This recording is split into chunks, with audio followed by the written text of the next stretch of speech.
I'm Gregg, Jarrett. You are in the strategy room. Former President George W. Bush ripping into Ted Cruz at a weekend gathering of donors to his brother's presidential campaign, saying, quote, "I just don't like the guy."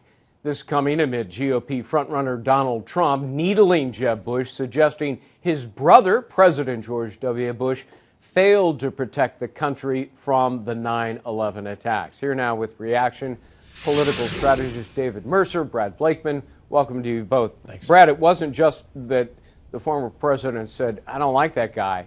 He called him opportunistic. What do you make of this? Well, I think George W. Bush is right. Look, I worked for the guy. He's got pretty good instincts. And Ted Cruz is opportunistic. I think you don't have to go any further than ask his colleagues on the Hill. But Ted Cruz is the guy who supported John Roberts at the time. And now he does not. And he does it because it's politically convenient to do so. He also went after Senior Bush, 41, for David Souter's appointment. So this new attack on the Bushes, he believes, is going to help him take down Jeb by making Jeb talk about his brother. Exactly what Trump is doing is when Jeb's talking about his brother, he's not talking about Jeb, and that's their strategy. You know, David, is it really fair for a guy like Donald Trump to blame President George W. Bush for failing to prevent the 9/11 attacks? Bush had only been in office a few months. I mean, if anybody is going to assign blame, and that's a questionable endeavor to begin with, one could argue the blame lies directly at his predecessor was in office for 8 years, Bill Clinton, who famously passed up an opportunity to take out, to kill Osama bin Laden when he knew exactly where he was. Well, it's a two-part question. I'll answer in a two-part answer. One is Donald Trump isn't alone in maybe associating blame for 9/11 on the Bush administration, who was the administration when the towers went down. Peter Beinart just wrote a piece. Peter Bergen, who is one of the few that has interviewed Osama bin Laden before he was captured and killed.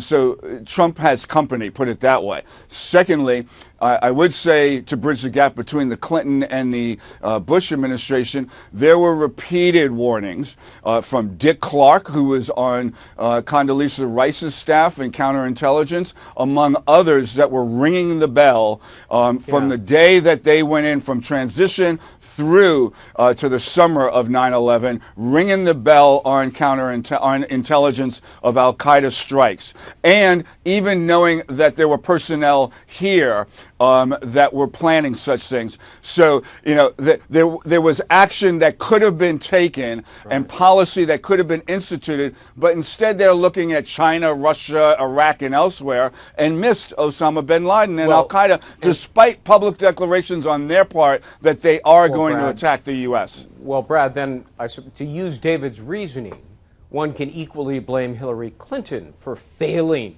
to heed the warnings about a possible attack on Benghazi on 9/11 years later, of course.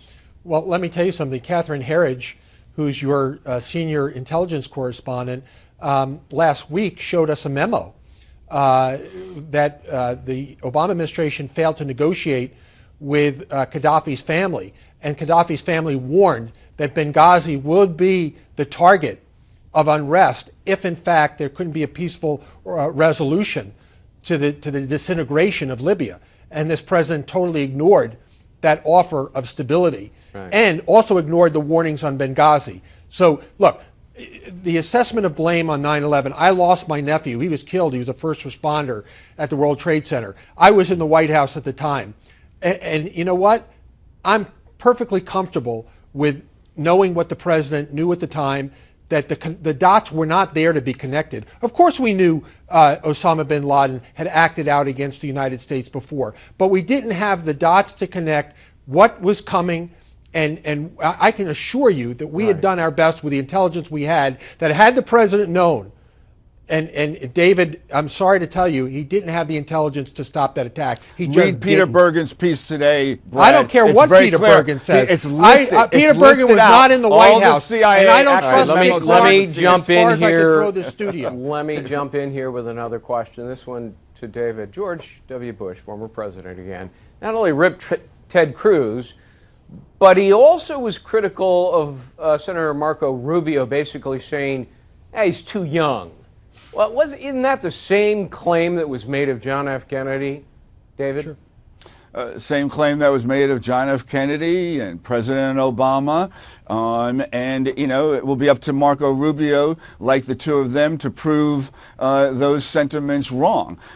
He has a chance. I don't rule him out. Yeah. But that itself will not disqualify him from getting the nomination through his efforts and consensus of the Republican Party to nominate him. So I would not bank on his age going forward if you want to take him out. Brad, last question to you. No question, the polls indicate that Bill Clinton is the most popular living former president, but George W. Bush is popular among Republicans. So when he speaks out like this against a couple of his brother's opponents, what kind of an impact does that have?